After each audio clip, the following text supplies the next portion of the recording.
ക്രിസ്തുയേശുവിൻ്റെ നിസ്തുല നാമത്തിൽ എല്ലാവർക്കും സ്നേഹവന്ദനം. ഇന്നത്തെ നമ്മുടെ ചിന്തയ്ക്കായി വിശുദ്ധ മത്തായി എഴുതിയ സുവിശേഷം 5-ാം അധ്യായത്തിൻ്റെ 23 24 വാക്യങ്ങൾ. 5-ന്റെ 23, 24 വാക്യങ്ങൾ. ആകയാൽ നിന്റെ വഴിപാട് യാഗപീഠത്തിങ്കൽ കൊണ്ടുവരുമ്പോൾ സഹോദരന് നിന്റെ നേരെ വല്ലതും ഉണ്ടെന്ന് അവിടെ വെച്ച് ഓർമ്മ വന്നാൽ നിന്റെ വഴിപാട് അവിടെ യാഗപീഠത്തിന്റെ മുൻപിൽ വെച്ചേച്ച് ഒന്നാമത് ചെന്ന് സഹോദരനോട് നിരന്നുകൊള്ളുക, പിന്നെ വന്ന് നിന്റെ വഴിപാട് കഴിക്കാം. ദൈവ തിരുനാമത്തിന് മഹത്വമുണ്ടാകട്ടെ. സഹോദരന്റെ നേരെയുള്ള പാപത്തിന്റെ 3 തരമായ ശിക്ഷയിൽ നിന്നും ഒഴിയാൻ ഒരു മാർഗമുണ്ട്. ആ ബന്ധത്തിൽ അവിടെ കർത്താവ് പറയുന്നു, ആകയാൽ. ആ പദപ്രയോഗം വളരെ ശ്രദ്ധേയമാണ്. ഒരാൾ യാഗപീഠത്തിൽ വഴിപാട് അർപ്പിക്കുന്നതിന് മുൻപ് സഹോദരനുമായി നിരന്നുകൊള്ളണം. യാഗപീഠം എന്ന് പറയുമ്പോൾ സഹസ്രാബ്ദത്തിലെ ഉപദേശരീതി അനുസ്മരിപ്പിക്കുന്നു. യാഗപീഠത്തിന്റെ തത്വം ഇവിടെയും ശരിയാണ്. യാഗപീഠം മണ്ണുകൊണ്ടോ ചെത്താത്ത കല്ലുകൊണ്ടോ ആകാം. യാതൊരു ആയുധവും അവിടെ പ്രയോഗിക്കരുത്, പടികളാൽ കയറുകയും അരുത്. അതായത് മനുഷ്യന്റെ നഗ്നത വെളിപ്പെടുത്തുവാനുള്ള സാധ്യത ഉണ്ടായിരുന്നത് അത് ഒഴിവാക്കണം എന്നാണ് പ്രമാണങ്ങളിൽ നമ്മൾ പഴയ നിയമത്തിൽ പഠിക്കുന്നത്. യാഗപീഠം അതിന് പുതിയൊരു വേർഷൻ, ഒരു പുത്തൻ ആരാധന രീതിയെക്കുറിച്ചൊക്കെ കർത്താവ് നമ്മളെ പഠിപ്പിക്കുന്നു. ദൈവത്തെ കണ്ടെത്താൻ, ദൈവിക അനുഗ്രഹങ്ങൾ പ്രാപിക്കാൻ, പാപക്ഷമ പ്രാപിക്കാൻ പഴയ നിയമത്തിൽ ഒരു യാഗപീഠ സിദ്ധാന്തം, അനുഷ്ഠാനങ്ങൾ നിലനിന്നിരുന്നു. എന്നാൽ ഇന്ന് യേശുക്രിസ്തു എല്ലാ മനുഷ്യരുടെയും എക്കാലത്തെയും പാപപരിഹാരത്തിനായി യാഗമായി തീർന്നു എന്ന വലിയ ദൈവിക പദ്ധതിയുടെ മുൻപിൽ നമ്മൾ ആരാധിക്കുന്നത് നമുക്ക് വേണ്ടി യാഗമായി തീരുകയും ആ യാഗം സ്വീകരിക്കുകയും ചെയ്ത മഹാപുരോഹിതനായ യേശു ക്രിസ്തുവിനെയാണ്. ആ ക്രിസ്തുവിനെ ആരാധിക്കുന്ന നമുക്ക്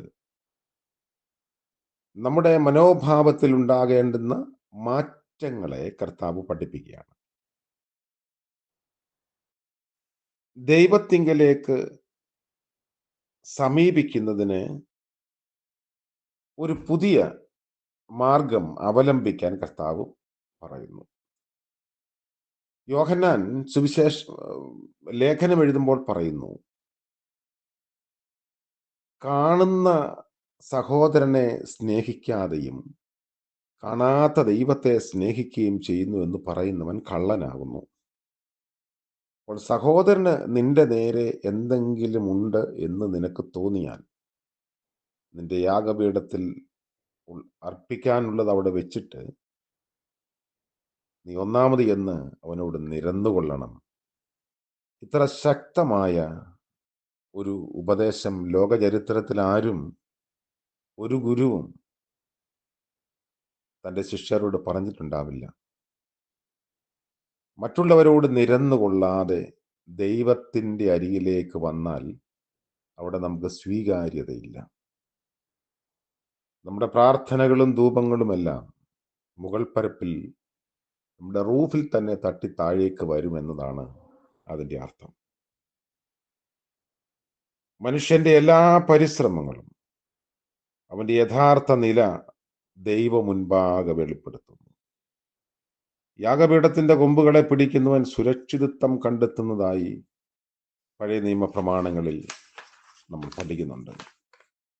മോശയുടെ വ്യവസ്ഥ പ്രകാരം 2 യാഗപീഠങ്ങളുണ്ട്. ഒന്ന് താമ്രയാഗപീഠം, മറ്റേത് സുവർണ്ണ ധൂപയാഗപീഠം.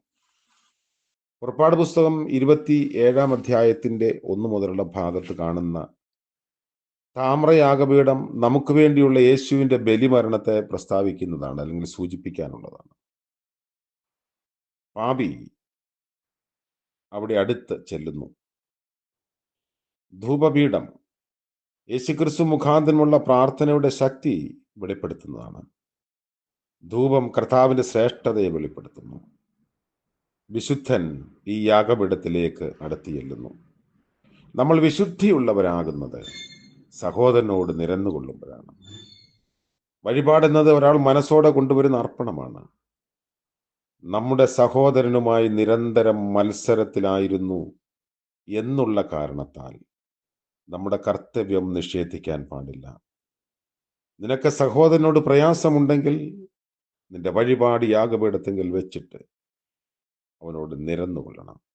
കർത്താവ് പറഞ്ഞിരിക്കുന്ന വാക്ക് കുറച്ചും കൂടെ ശ്രദ്ധിച്ചാൽ, നിനക്ക് അവനോടൊന്നും ഉണ്ടാവില്ല, സഹോദരന് നിന്നോട് വല്ലതുമുണ്ടെങ്കിൽ. അത്രമാത്രം സൂക്ഷ്മ വിശകലനം ഈ ഒരു കാര്യത്തിൽ നമുക്ക് അനിവാര്യമാണ്. നമ്മൾ ക്രിസ്തുവിൻ്റെ യാഗപീഠത്തിൻ്റെ മുൻപിൽ, അല്ലെങ്കിൽ ആരാധനയിൽ അൾത്താരയ്ക്ക് മുൻപിൽ വിശുദ്ധ കുർബാനയ്ക്ക് വേണ്ടി മുട്ടുകുത്തുമ്പോൾ അതിനു മുൻപ് നമ്മുടെ മനസ്സുകൊണ്ടെങ്കിലും മറ്റുള്ളവരോട് നിരപ്പ് പ്രാപിക്കാൻ തയ്യാറാണ് എന്ന് ദൈവസന്നിധിയിലെങ്കിലും ഏറ്റുപറഞ്ഞ് പ്രാർത്ഥിക്കാൻ കഴിയണം. അല്ലെങ്കിൽ നമ്മുടെ ആരാധനയിലെ പങ്കാളിത്തമൊക്കെ അർത്ഥരഹിതമായി പോകുമെന്ന് കർത്താവ് തന്നെ നമ്മളോട് പറഞ്ഞിട്ടുണ്ടല്ലോ. അതുകൊണ്ട് മനുഷ്യരോട് നിരന്നുകൊള്ളാനുള്ള കൃപ ലഭിക്കണം. ഒരു വർഷത്തിൻ്റെ അവസാന മണിക്കൂറുകളിലേക്കാണ് നമ്മൾ പ്രവേശിക്കുന്നത്. ഈ ഒരു വർഷം കഴിഞ്ഞ് പുതിയ വർഷത്തിലേക്ക് പ്രവേശിക്കുമ്പോൾ നിരപ്പാക്കേണ്ടുന്ന ഇടങ്ങളിലെല്ലാം നിരപ്പാക്കപ്പെടാൻ ദൈവമേ എന്നെ സഹായിക്കണമേ എന്ന് പ്രാർത്ഥിക്കാം. കർത്താവ് നമ്മളെ അനുഗ്രഹിക്കട്ടെ. കരുണയുള്ള ഞങ്ങളുടെ വാഴ്ത്തപ്പെട്ട കർത്താവെ, പുതിയ പ്രഭാതത്തിനായി സ്തോത്രം. ഞങ്ങൾക്ക് ലഭിച്ചിരിക്കുന്ന അങ്ങയുടെ വചനത്തിനായി ഞങ്ങൾ അങ്ങയെ സ്തുതിക്കുന്നു.